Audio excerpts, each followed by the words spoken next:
Miranda fazia para equilibrar aqueles enormes turbantes? E de onde Nelson Rodrigues tirava tanta inspiração para suas novelas? Como era a vida do pintor Pedro Américo no Brasil do século XIX? A trajetória de artistas e personalidades sempre desperta uma certa curiosidade.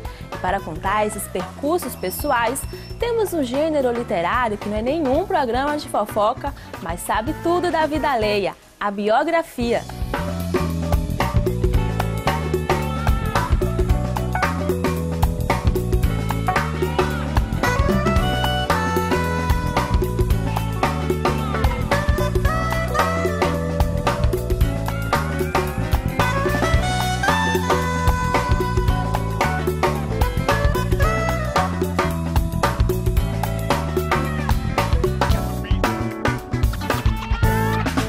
A biografia é uma mistura de jornalismo, literatura e história, com o objetivo de traçar os principais fatos e acontecimentos da vida de uma personalidade.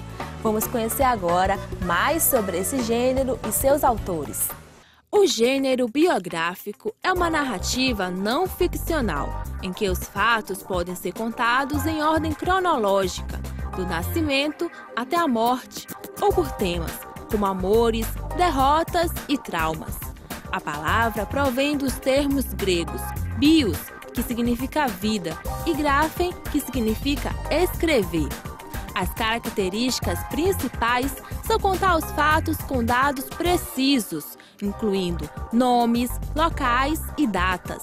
Estamos todos vinculados por invisíveis cadeias históricas, que nos situam no presente, porque o passado vive em nós.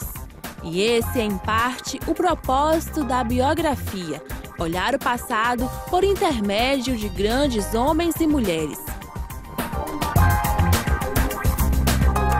O escritor Rui Castro é dono de uma escrita sem igual. Atualmente considerado um dos maiores biógrafos brasileiros, já retratou a vida do escritor Nelson Rodrigues no livro O Anjo Pornográfico. Em A Estrela Solitária, narrou os famosos dribles e ataques do jogador Garrincha. Na biografia de Carmen Miranda, não apenas contou a história da pequena notável, como fez um relato do cenário musical e do rádio nos anos 40. O jornalista Fernando Moraes enveredou pelo mundo das biografias, ao escrever o tocante relato da revolucionária Olga Bernário Prestes, que defendia o comunismo e lutava para acabar com as desigualdades e injustiças sociais. Fernando também escreveu a história de Assis Chateaubriand, que depois da biografia ficou popularmente conhecido como Chateau, dono de um império jornalístico, além de ter sido criador da TV Tupi, primeira emissora do Brasil. O humorista Cláudio Besseman Viana também teve sua vida narrada em biografia pelas habilidosas mãos de Guilherme Fiuza. No livro Bussunda, A Vida do Caceta, conhecemos não só a trajetória do humorista, como a formação do grupo Caceta e Planeta.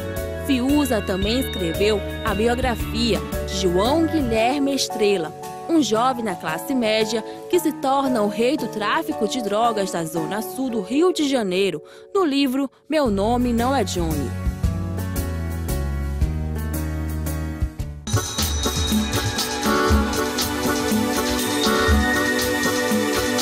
Como experiência de leitor, eu tenho o gênero biográfico como uma grande influência, né? Tanto no aspecto da leitura propriamente dita, né? Como da própria pesquisa para a criação de gêneros, né? E essa experiência como leitor de biografias, ela parte muito do que ela traz de diferente dos outros gêneros, né? Que é esse transitar pela historiografia, né? Pela análise do campo social. A biografia, de forma geral, ela tem no registro da memória, né, um diálogo muito importante com o que a sociedade passa e transita por aquela personagem que está sendo retratada, né? Então, o que mais me interessa, o que mais me atrai na biografia é perceber como a memória que está sendo narrada, ela transita e passa pelo espaço social e constrói aquela composição de narrativa, né? Como que a sociedade passa pelo olhar da personagem, como a personagem se constrói pela sociedade e como isso influencia todo o seu campo de memória. Independente da biografia seja de uma personagem que não está mais presente, então, por vezes, essa memória ela passa por outros relatos, por outras experiências, por familiares, né, por esse tipo de recorte, e por pessoas que ainda estão vivas. Então essa memória ela é narrada pela própria personagem. De outras figuras, ou de políticos, ou de atletas, que hoje está muito latente essas biografias, tu consegue entender a construção de mitos, né? A construção da memória, a construção da narrativa, a construção da personagem. Isso me atrai muito nas biografias. Por exemplo, Leminski, que trazem uma poesia moderna, atuante, onde a literatura ela é forçada ao seu extremo, onde a tensão psicológica é muito presente, ou das fases do Drummond, do caso do Drummond de Andrade, que consegue dar conta desse apanhado da obra dele por meio da biografia, né? Então a biografia ela é atraente por isso, porque ela é um gênero diferenciado dos outros, porque traz um resgate social, traz um histórico, traz uma historiografia, e isso é importante para a composição das obras.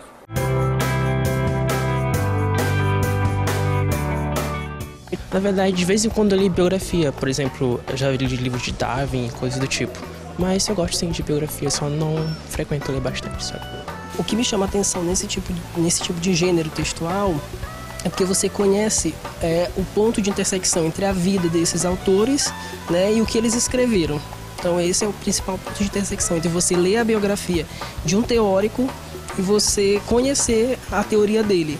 Você vê em que pontos a vida deles intersectaram ali naquela questão da teoria deles. Eu leio com frequência algumas biografias e assim a gente percebe que eles, alguns autores, eles trazem uma linguagem para poder ajudar no nosso dia a dia, né, na nossa vida.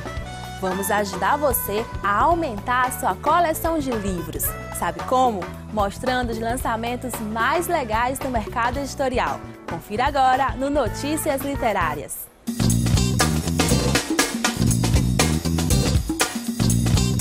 Em A Verdade é Teimosa, Diários da Crise que Adiou o Futuro, a jornalista Miriam Leitão fala sobre as crises econômicas que assolaram o Brasil desde o ano de 2010. A editora Nemo tem relançado clássicos da literatura em formato de quadrinhos.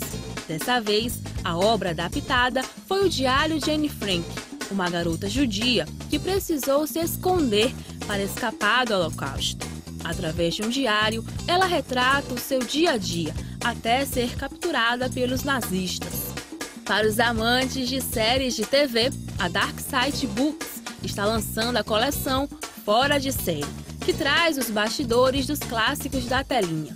E para iniciar, Twin Peaks, Arquivos e Memórias.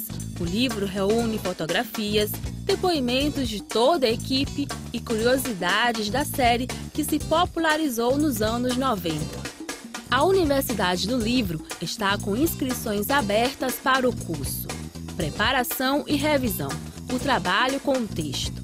As inscrições podem ser feitas pelo site da Unesp até o dia 17 de fevereiro. O Festival Guia dos Quadrinhos 2017 iniciou a venda de ingressos para o evento.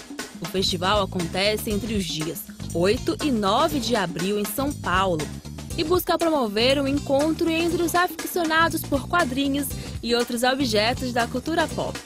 O projeto Literatura Mútua promove rodas de conversa entre autores e suas experiências de leitura, além das influências. O projeto acontece na Galeria Trapiche, sempre na terceira quarta-feira de cada mês, a partir das 19h30.